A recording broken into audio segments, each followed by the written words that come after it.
BBMP news 9 ಗೆ ಸ್ವಾಗತ.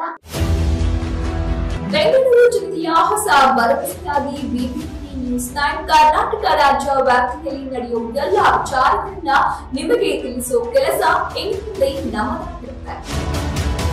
ಭ್ರಷ್ಟಾಚಾರ ಮಾಡುವ ಅಧಿಕಾರಿಗಳ ಅಸಲಿ ಆಟವನ್ನ ಬಯಲಿಗೆ ಎಳೆದು ತಂದಿದೆ.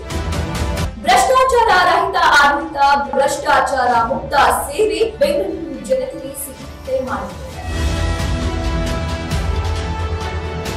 ಇದು ಭರವಸೆ ಮಾತ್ರವಲ್ಲ, ಕರ್ನಾಟಕ ಜನತೆಗೆ ನೀಡಿರೋ ವಾಗ್ದಾನ. ಮೊದಲಿಗೆ ಮುಖ್ಯಾಂಶಗಳು. 4 ಗವರ್ನರ್ಗೆ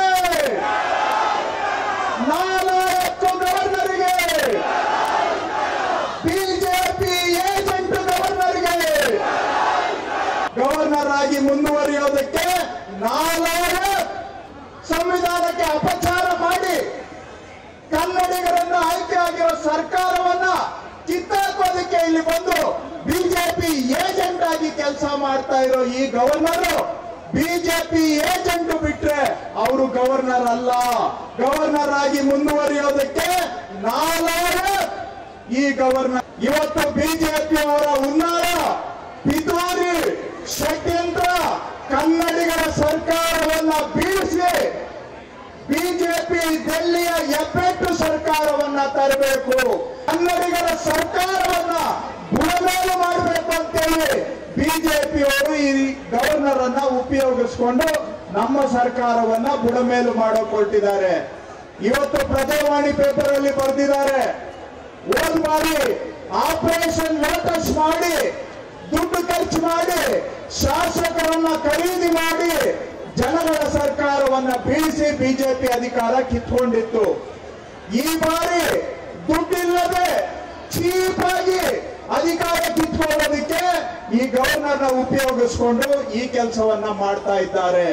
ಇವತ್ತು ಈ ಗವರ್ನರ್ ಇರಲ್ಲ, ಇವರು ಡೆಲ್ಲಿ ಬಿಜೆಪಿಯ ಏಜೆಂಟ್ ಆಗಿ ರಾಜ್ಯಪಾಲರು ಮಾಡಿರುವಂತಹ ದಾಳಿ ಸಿದ್ದರಾಮಯ್ಯನವರ ಮೇಲೆ ದಾಳಿ ಅಲ್ಲ, ಇದು ಕಾಂಗ್ರೆಸ್ ಸರ್ಕಾರದ ಮೇಲೆ ದಾಳಿ ಅಲ್ಲ. ಇದು ಇವತ್ತು ರಾಜ್ಯಪಾಲರು ಡೆಲ್ಲಿ ಬಿಜೆಪಿಯ ಏಜೆಂಟ್ ಆಗಿ ಪ್ರತಿಯೊಬ್ಬ ಕನ್ನಡಿಗರ ಮೇಲೂ ಕೂಡ ದಾಳಿ ಮಾಡ್ತಾ ಇದ್ದಾರೆ.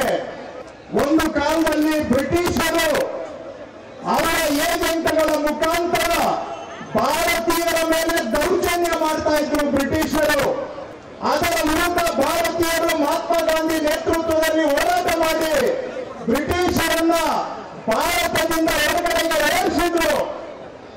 ಇವತ್ತು ಈ ಗವರ್ನರ್ ಇರಲ್ಲ, ಇವರು ಡೆಲ್ಲಿ ಬಿಜೆಪಿಯ ಏಜೆಂಟ್ ಆಗಿ ಕನ್ನಡಿಗರಿಂದ ಆಯ್ಕೆಯಾಗಿರುವ 6.5 ಕೋಟಿ ಕನ್ನಡಿಗರು ಗೆಲ್ಲಿಸಿರುವ ಸರ್ಕಾರವನ್ನ ಸದೆ ಬಡಿಬೇಕು ಅಂತೇಳಿ ಕನ್ನಡಿಗರ ಮೇಲೆ ದಾಳಿ ಮಾಡ್ತಾ ಇದ್ದಾರೆ ಇವತ್ತು ಈ ಗವರ್ನರ್ ಅವರು.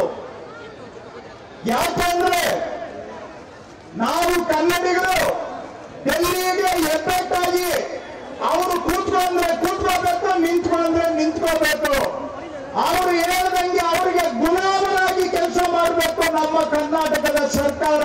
ಇದು ಡೆಲ್ಲಿವರೆಗೆ ಬೇಕಾಗಿರೋದು. ಆದರೆ ನಿಮ್ಮ ಕಾಂಗ್ರೆಸ್ ಸರ್ಕಾರ, ಕನ್ನಡಿಗರು ಆಯ್ಕೆ ಮಾಡಿರುವಂತಹ ಸರ್ಕಾರ ಇವತ್ತು ಕನ್ನಡಿಗರ ಪರವಾಗಿ ಗಟ್ಟಿಯಾದಂತಹ ನಿಲುವನ್ನು ನಾವು ತಗೊಂಡಿದ್ದೇವೆ. ಸಿದ್ದರಾಮಯ್ಯನವರ ನೇತೃತ್ವದಲ್ಲಿ ನಮ್ಮ ತೆರಿಗೆಯಲ್ಲಿ ನಮಗೆ ಪಾಲು ಬರಬೇಕು ಅಂತ ನಮ್ಮ ಹಕ್ಕಿಗೆ ಹೋರಾಟ ಮಾಡ್ತಾ ಇದ್ದೇವೆ. ಕಾವೇರಿ ವಿಷಯದಲ್ಲಿ, ಹಾಗೆ ಕೃಷ್ಣ ವಿಷಯದಲ್ಲಿ, ತುಂಗಭದ್ರಾ ವಿಷಯದಲ್ಲಿ, ಮಹದಾಯಿ ವಿಷಯದಲ್ಲಿ ಕರ್ನಾಟಕದ ಪರವಾಗಿ ಸಿದ್ದರಾಮಯ್ಯನವರ ನೇತೃತ್ವದಲ್ಲಿ ಹೋರಾಟ ಮಾಡ್ತಾ ಇದ್ದೇವೆ. ಇದನ್ನ ಸಹಿಸೋದಕ್ಕೆ ಆಗದೆ ಇವತ್ತು ಜನ ಕನ್ನಡಿಗರಿಂದ ಆಯ್ಕೆ ಆಗಿರುವಂತಹ ಕನ್ನಡಿಗರ ಸರ್ಕಾರವನ್ನ ಬುಡಮೇಲು ಮಾಡಬೇಕು ಅಂತೇಳಿ ಬಿಜೆಪಿಯವರು ಈ ಗವರ್ನರ್ ಅನ್ನ ಉಪಯೋಗಿಸಿಕೊಂಡು ನಮ್ಮ ಸರ್ಕಾರವನ್ನ ಬುಡಮೇಲು ಹೊರಟಿದ್ದಾರೆ. ಇವತ್ತು ಪ್ರಜಾವಾಣಿ ಪೇಪರ್ ಅಲ್ಲಿ ಬರೆದಿದ್ದಾರೆ, ಹೋದ ಬಾರಿ ಆಪರೇಷನ್ ಲೋಟಸ್ ಮಾಡಿ ದುಡ್ಡು ಖರ್ಚು ಮಾಡಿ ಶಾಸಕರನ್ನ ಖರೀದಿ ಮಾಡಿ ಜನಗಳ ಸರ್ಕಾರವನ್ನ ಬೀಳಿಸಿ ಬಿಜೆಪಿ ಅಧಿಕಾರ ಕಿತ್ಕೊಂಡಿತ್ತು. ಈ ಬಾರಿ ದುಡ್ಡಿಲ್ಲದೆ ಚೀಪ್ ಆಗಿ ಅಧಿಕಾರ ಕಿತ್ಕೊಳ್ಳೋದಕ್ಕೆ ಈ ಗವರ್ನರ್ನ ಉಪಯೋಗಿಸ್ಕೊಂಡು ಈ ಕೆಲಸವನ್ನ ಮಾಡ್ತಾ ಇದ್ದಾರೆ. ದಯವಿಟ್ಟು ತಾವು ಅರ್ಥ ಮಾಡ್ಕೋಬೇಕು. ಇವತ್ತು ಬಿಜೆಪಿಯವರ ಹುನ್ನಾರ, ಪಿತೂರಿ, ಷಡ್ಯಂತ್ರ ಕನ್ನಡಿಗರ ಸರ್ಕಾರವನ್ನ ಬೀಳಿಸಿ ಬಿಜೆಪಿ ದಿಲ್ಲಿಯ ಎಪ್ಪೆಟ್ಟು ಸರ್ಕಾರವನ್ನ ತರಬೇಕು. ಕನ್ನಡಿಗರನ್ನ ಸದೆ ಪಡೆಯಬೇಕು. ಕನ್ನಡಿಗರ ಮೇಲೆ ದೌರ್ಜನ್ಯ ಮಾಡೋದಕ್ಕೋಸ್ಕರ ಈ ಕೆಲಸವನ್ನ ಮಾಡ್ತಾ ಇದ್ದಾರೆ. ಇಲ್ಲ ಅಂತ ಹೇಳಿದ್ರೆ ಇವ್ರಿಗೇನಾದ್ರೂ ಕಾನೂನು ಪ್ರಕಾರ ಕೆಲಸ ಮಾಡಬೇಕಾದ್ರೆ ಗವರ್ನರು, ಕೇಂದ್ರ ಸರ್ಕಾರದವರೇ ಈ 17A ಅಲ್ಲಿ ಪರ್ಮಿಷನ್ ಕೊಡಬೇಕಾದ್ರೆ ಯಾವ ತರ ಕೊಡಬೇಕು ಅಂತ ಅವರೇ ಒಂದು ನಿಯಮಾವಳಿ ಕಾನೂನನ್ನ ಮಾಡಿದ್ದಾರೆ. ನಾನು ಮೊನ್ನೆ ಪತ್ರಿಕಾ ಮಾಧ್ಯಮದಲ್ಲಿ ಅದನ್ನ ತೋರಿಸಿದೆ. ಇದು ಸೆಂಟ್ರಲ್ ಗವರ್ಮೆಂಟ್ ಆದೇಶ.